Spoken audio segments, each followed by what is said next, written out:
Hi. Today, I would like to take you on a journey through the Zodiac wheel and experience how it represents the evolutionary journey of consciousness through a progressive developmental path.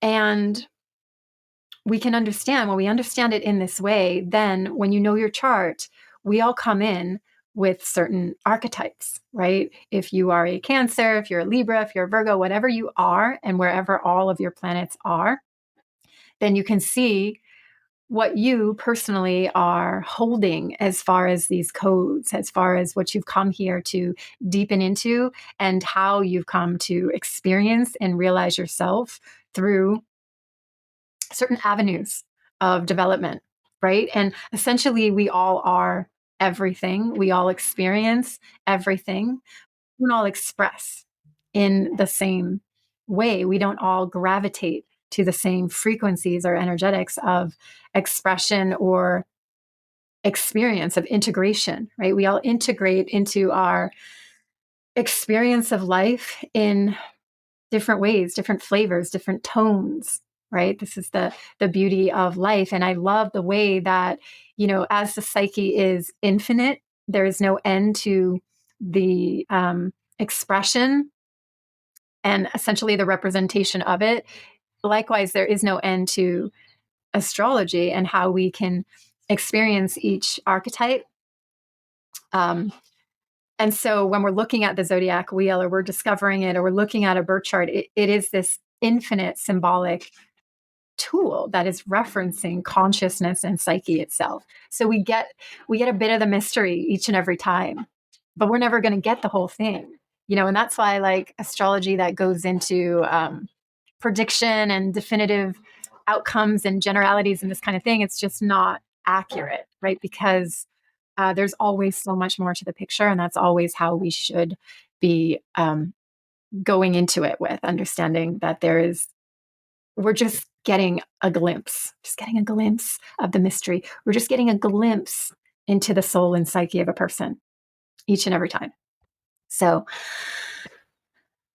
we have the 12 signs and the 12 houses of the zodiac, and we begin with Aries and we end with Pisces. And so Aries is born, Aries births. We come through, we are born into life, we are born into a body, we are born into form. We are spirit embodied from out of the darkness, from out of the primordial field, from out of the cosmic womb, from out of the womb of our mothers, from out of the Pisces realm, the Piscean realm of all that is, of the God zone, of the God source. We come in, and we come in powerful. We come in with a fire and an instinct to survive and to be alive and to be the individual self that we are. And so Aries represents this. Aries represents the freedom of the individual to be and to experience and, to take from life and to be embodied. But one of the very special things about Aries is it comes from the infinite realms, and it's still very much tethered and connected to it. So there's this quality of Aries first house nature that is embodied and actualized in a very powerful Mars energetic, while still there is a degree of what we could call unconscious. Aries is becoming conscious of itself. Aries is learning, who am I, through the initiation of experience, through taking action, through initiating life, so that it can answer the eternal question, who am I? Let me find out. And so I often call the Aries the bull in the china shop, right? Just like, oops, I didn't realize, I didn't see you, I didn't know, I'm just full speed ahead going for it, full of instinct, full of desire to be alive. And also there is a very high instinct around survival, this force of I'm here and I must defend and protect myself. And of course that can extend out, and it does, but that is the initial instinct. And from there, the self goes to Taurus, where Taurus, it's its instinct still very much alive. And like Taurus is also following Aries, very empowered by instinct and being deeply embodied as well. The first two signs, Aries, Taurus, represent this very like here. You're here in body, spirit in body has arrived. And in Taurus, it becomes a intention not to just experience self, spirit, and the self arrived, but in Taurus, it becomes let's ground into this. Let's find the center of self. Let's um, let's really deepen into what embodiment is in this physical plane, in this physical body, and the realization of the senses being fully awakened and alert to life. And so Taurus is this very sensual, Venus ruled energy. And what we see about the first and second, Aries, Taurus, is that they are so hyper instinctual. They are hyper self focused. It is the self becoming realized. And Taurus particularly holds this presence of solitude, the self that is becoming more and more realized in body. And so Taurus represents the formation, we could say, or the development or the actualization of values from out of Aries, from out of the necessity to experience, to be alive, to express. Now, what is it that I have? What is it that actually has meaning to me from all the opportunities, all the experiences, all that is available? What matters to me? Who am I? Deepening that question, that Aries bursts. Who am I? We all feel that. We all ask that. And especially when the baby is born, who are you? Right? This mystery of where did you come from? What are you carrying? What do you hold? And who will you become? So these eternal questions that are within us. And Taurus is really holding that essence of this is who I am. I am stabilizing. It is a grounded earth sign, right? And from there, from this deeply internalized anchoring into the self, which we could also say is anchoring into solitude, from Taurus, we bring ourselves back out again into Gemini.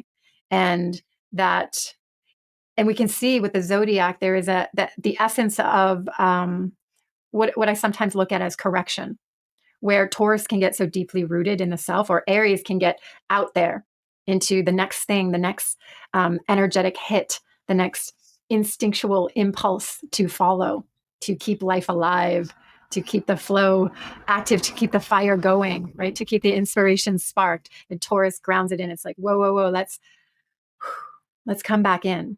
And then from where Taurus can get too withdrawn from the external, from external stimuli, it actually likes to minimize external stimuli and just create its own cave to retreat into the sanctuary of self. Then Gemini says, no, let's go back out now.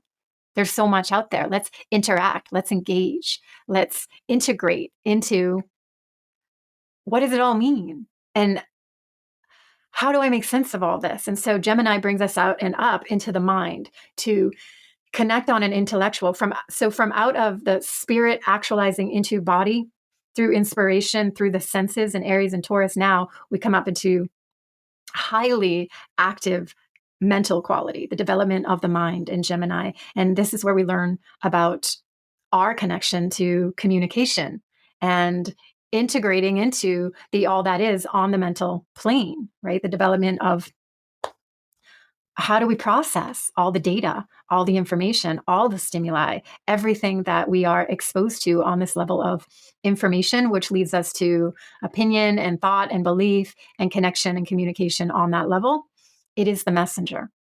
Right. And so Gemini, the archetype of Gemini, the mode of Gemini, the intention of Gemini is to engage with it all, to engage with the information, to develop the thought process, yes, but also to understand um, how you're calculating, how you're interpreting the meaning behind the information that is. And meaning essentially gets highly developed in Sagittarius, but Gemini is the first step in that direction of communication And so we are communicated to by our environment, and then we receive input and we receive information, and then we have choice of how we're going to respond and how we're going to engage with it based on who are we? Who are we in this experience? And from there, from that being pulled out into the activity of the mind and information and stimuli and data, then Cancer returns us back in. Cancer is water, emotions, the deep inner world once again gets, this is the realm. And so if you are a Cancer, if you have a strong fourth house energy, then you are highly in the experience of the inner world, because as we know, there is an inner world and there is an outer world. There is the external and there is the internal. And neither one is more important than the next. However, we do live in a society that the external is taking predominance, right? But what's going on the inner? And so the inner also, there is a demand. It invokes a powerful presence, right? Like a feeling comes in and we are called to it. We are taken into our feelings often, and some more than others, right? Those that are very highly emotional are drawn in to the inner realms. And so Cancer is where we really find out what's going on inside. And it's also ushers us into a deep soul experience, the evolutionary process of soul here, soul in body, soul amidst all of this, right? And we get to experience the depth of who we are. But there is also the experience of everything else that's going on. We're not always in a place of being fully intact with soul. You know, some of us, more or less, some are deeply soul led and soul present, and others are not so much. Most people are living from the mind, right? Being led by the mind, being distracted by thoughts all the time, responding from thoughts rather than body, heart, and soul, right? There's all these different elements and components. And so the Cancer realm is a deep embodiment. It's the emotional body where we are called into, which also connects us to the past, the memories, what's passed down, the imprints from before, whether it's the ancestors, the womb of the mother, the collective, right? There's so much that's there that we are connected to. These are the psychic realms, the empathic realms. So Cancer is that place, the developmental process of that realm. And from there, we go to Leo, which is the extension from Cancer, from that self, my needs, my feelings, my desires that move me. Leo wants to take that and experience it, express it, right? So Leo, in so many ways, is the unapologetic expression where we need to be ourselves, where we need to express, where we feel our divinity, where we know that we are these deep soul, emotional beings that come from the source, that come from a divine source, that we come representing this. And so Leos really uphold that. I am here. I am special. I'm important. I am a king. I am a queen. And I am going to show up, take up space, and express my embodied divinity. That's the process that is underway. And so the first five are very much this developmental process of self before we arrive to the sixth, which is Virgo, which is a bridge between the first five and the latter 7 through 12, which takes us out into society and the relationship realms and the realm of other. So when we arrive to Virgo in the sixth, it is then now an extension of the fifth. So in the fifth, Leo, where we are developing the self-expression, learning to truly anchor into that we deserve to have presence. We deserve to be an individual and to express, which essentially leads to contribute. We are here to contribute through our beingness, right? And so Virgo takes that and starts to become highly aware of that we are ourselves individual, that we have a purpose to experience ourselves, to know ourselves, to discover ourselves. And in that process, we shall serve. We will be of service to the whole. Virgo is in opposition to Pisces, the last sign, the all that is, the merging, the oneness, the unity, the humanity, that we are all of a shared humanity. We're sharing a human experience. We all experience the same, essentially, to different degrees on different levels, right? And so Virgo is a refinement of the self. It is highly self-focused. So it is the last of the first six that are the self, the who am I developmental stage. And then Virgo takes that, and really it's an extreme archetype where it's deeply expanding this self-awareness, or we could say the self-consciousness. And Virgos can be highly self-conscious, which is a good thing. And it can also become a real type of shadow. Like we all know, when we're self-conscious, we're not feeling that well. We're feeling insecure because we're conscious of so much of what's going on with the self. And Virgo precedes Libra, and we become very aware of the other. How is another going to receive me, and what is expected or demanded, etc. The different things that come in reflection to our relationships outside of ourselves. And so Virgo, and of course, I'm only giving a little bit of each one. There's so much to be said about the essence of what's carried symbolically and in the archetype of these signatures. But Virgo is now refining the self, refining the expression, refining the talents and the specialness that Leo is eager to represent.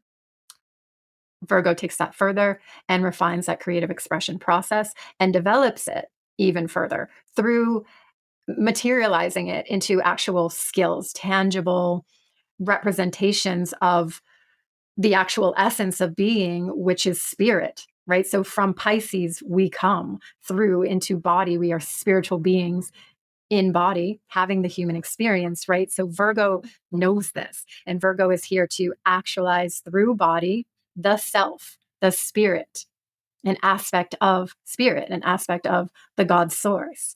So Virgo is very focused on developing oneself and one's abilities and one's skills to be able to perform, to do the thing that we are here to do, which is to actualize self, to actualize spirit in body, and to express it, to manifest it in whatever unique and special way that is ours. And that is also the beauty, the miraculous design of us, that each and every one of us come here to carrying some very special, unique seed and expression that is essentially unknown. It's in a developmental process because yes, there is fate, yes, there is destiny, and yes, there is free will. We get to choose how we're going to respond and react, and what exactly we're going to focus on, how we're going to create within the creation. And so Virgo is that bridge. And then it goes to Libra. And Libra takes us up now into this realm of the social developmental process. And we begin with the actual other, myself and you. And Libra is an air sign. It's ruled by Venus. It carries a very sensual, embodied experience. But being an air sign, it is intellectually ruled. We could say there is a lot of air going on in Libra. They are all about the diversity of perspective. Each and every one of us represents something else. And so Virgo precedes that and prepares us for that journey, that we are all individually representing the God source, the whole in our own individual essence. And Libra expands into that.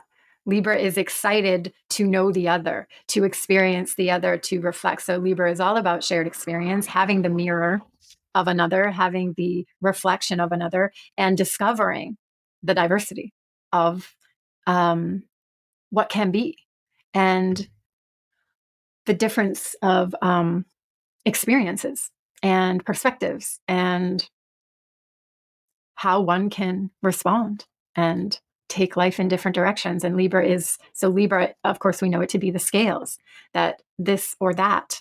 And there is also an extreme nature that we experience in the Libra Aries, carrying from Virgo, Pisces, very extreme qualities going on there around the paradoxes and the polarities of life that we all exist within. Like, we are all the paradox, right?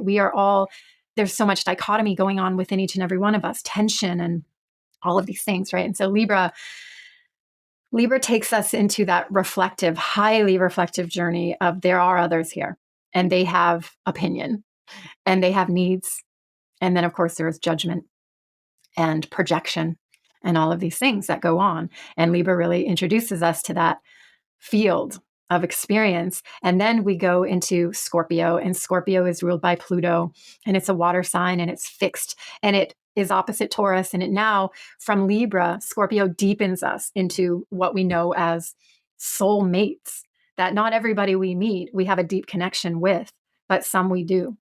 And we the fact that we do connect deep and that we do merge on very deep levels, and that there is a deep psyche, that there is soul, that there is power, and we all hold it. And so if we all hold the power of soul, then everyone we come in contact with brings power to us. And so what do we do with that? We have a lot of influence, effect, and power upon people, and others do too. And so Scorpio introduces us or awakens in consciousness that experience that there are indeed forces of power external to us that have immense power over us, right? And so what do we do with that? There is a need that we develop to survive, and also to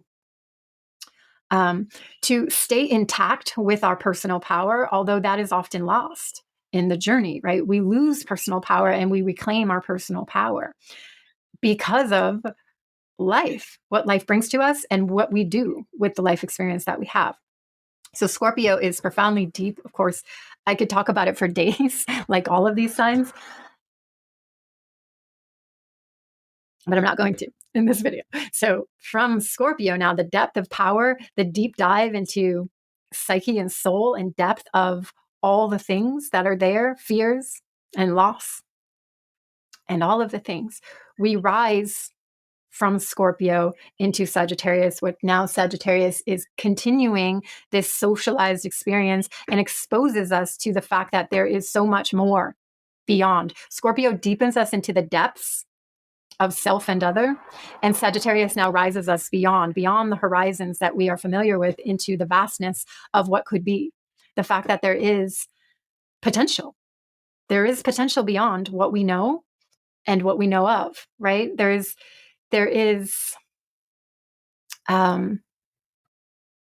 Sagittarius really brings us to the sort of a compiled experience of all the perspective, all the truth, all the experience that can be had and found. Sagittarius is the awakened energy around, I want to understand this moreness. I want to expand into it. I want to explore it. I can feel it in me. I can feel that there's more in me, and I'm going to seek that. I'm going to discover that. I'm going to go into the depths of me and go beyond it. And I'm going to go beyond out into the world. So Sagittarius represents that need and desire to go beyond, to expand beyond, to keep on going further. It's ruled by Jupiter, the fire sign.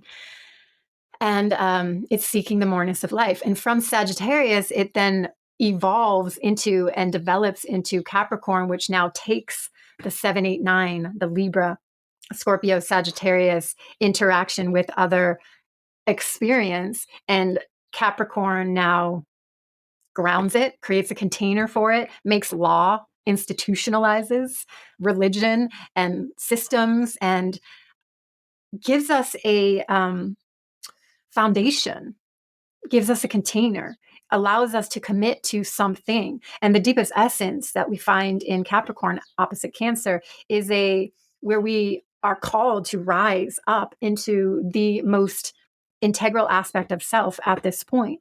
Who are you? In what is the authority that you stand by? What is your personal authority? What is it that guides you? How have you developed your own self leadership qualities based on how well you've been connected to your own agency, your own ability to self govern, your own integrity as we are free beings able to make choices? How well have you done in this leadership ability that we all have here to develop? So Capricorn, the 10th, stands for that. Saturn, the integral being, the being in integrity, the being that is walking with maturity and ever evolving, developing maturity. And able to self-support, able to hold the pressure in life on a highly physical, responsible level, as well as emotionally mature level, right? This is Capricorn, that we are all called to rise to this place, to be able to become sufficient and even more high levels of leadership. And that the 10th house Capricorn really delivers us into society itself. So where Libra, Scorpio are about relationship, very interpersonal relationship, and then Sagittarius expands like, okay, I relate to a bigger, and then Capricorn is the next stage that exposes us to society itself, the collective itself, that there is a collective vibe, that there is a collective consciousness. And that's where Capricorn, Aquarius, and Pisces now deepen into, where we head next into Aquarius. And Aquarius, the correction we could say that comes now from Aquarius is, now that we have institutionalized meaning in life and the truth of life, and created laws and systems to abide by, right and wrong, what containers are going to support us. Aquarius reminds us, opposite Leo, that we are individual, unique beings, that we are here to lead sovereign lives, that we are in the expression of our truth. So yes, we are conditioned, and yes, we can conform, and all that is okay until it's not, until the conditioning and the conformity is becomes a repression or a suppression of one's natural nature, or one's genius self, or one's creative expression. Because the peak that the 11th brings us to, because the 11th is the peak of the evolutionary journey of the developmental process of self, leading us through the society realms into the, can you stand as an individual within society? Can you express yourself within society? Can you stand as one within society? That is the process that we arrive to in the 11th. And can you be continuing the journey of service in your truth? Does your truth, and does you standing in your unique expression, serve the whole?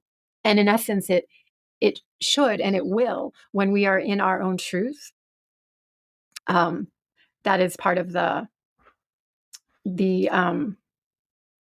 is part of what we're trying to sort of come into the experience of in Aquarius, that when I am true to myself, and when I get to express who I truly am, that it does in fact serve the whole.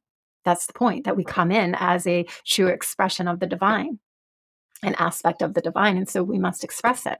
We must find it and be it and discover it and become it in the experience of being it, right? And so the 11th takes us to the 12th, which is the end, Pisces, where it all dissolves. This whole ego, individuality, personal, the personification of spirit and self experience dissolves back into the wholeness and the oneness. And of course, that doesn't ever actually fully happen as a human being, but the 12th Pisces represents that the veil between the two worlds, that we are soul and spirit, connected to the multidimensional, connected to the God source, having a human experience on Earth planet. And so we have a human needs, and the human experience, and the human developmental process. And then we also have soul and spirit within. And so when we arrive to the 12th, those that have the Pisces or the 12th house or the Neptune really strong are, feeling this very soulful, multidimensional, spiritual connection. And they live and walk with that. And so if you have transits, so the way the birth chart works, right? We know that if we look at our birth chart, we all are having an experience of all this in various ways based on how our symbols are showing up. And then the transits, the way the planets are moving all the time, every day when we're tracking them. And then when we refer to them with our own birth chart, we can see what planet is where, what planet now is activating what territory, what arena of the 12 of the zodiac of your chart. And so what is coming up as your lesson now? The birth chart in and of itself is an expression of the soul curriculum, right? We all come to live out. There is a soul timeline. It is very specific that we evolve through time and space, getting initiated through our soul experience, through our human experience in very specific ways to us at very specific times. And that's what astrology shows us. When you know how to read that, you can see it's on, it's going to go for this amount of time, it's going to represent this. And so we don't predict what's going to happen or what choices you're going to make because we don't know. But we do know that the soul is ready to evolve into a next level experience at this moment because we can see it. It's certainly trackable. And so wherever a planet is, whatever house a planet is traveling through in your zodiac, then you know that's the school that you're going through. That's the lessons. That's the particular realm of life, and particular lessons are going to come with that. Very specific to you and very specific to a life developmental process. The ones that we all share, right? As I just walked us through this wheel, we're all developing through this same process, but each in our own way, each on our own sort of level, like a video game. Like we do graduate to the next level depending on how much energy, how much effort, how much intentionality, how much of our soul power we are focusing in certain areas. Then we develop those areas with our soul power, with our intention. And then we we move through stages, we move through next levels of these zones. And then there can be zones that we're not paying attention to, we're not developing, but eventually life will bring us into those places to develop them, to have the experience. We all get to experience. And so we're all developing in our own way. And it's fun and it's fascinating and it's totally magical. And so that's all for today. Thank you for joining me. And I look forward to seeing you soon. Aloha.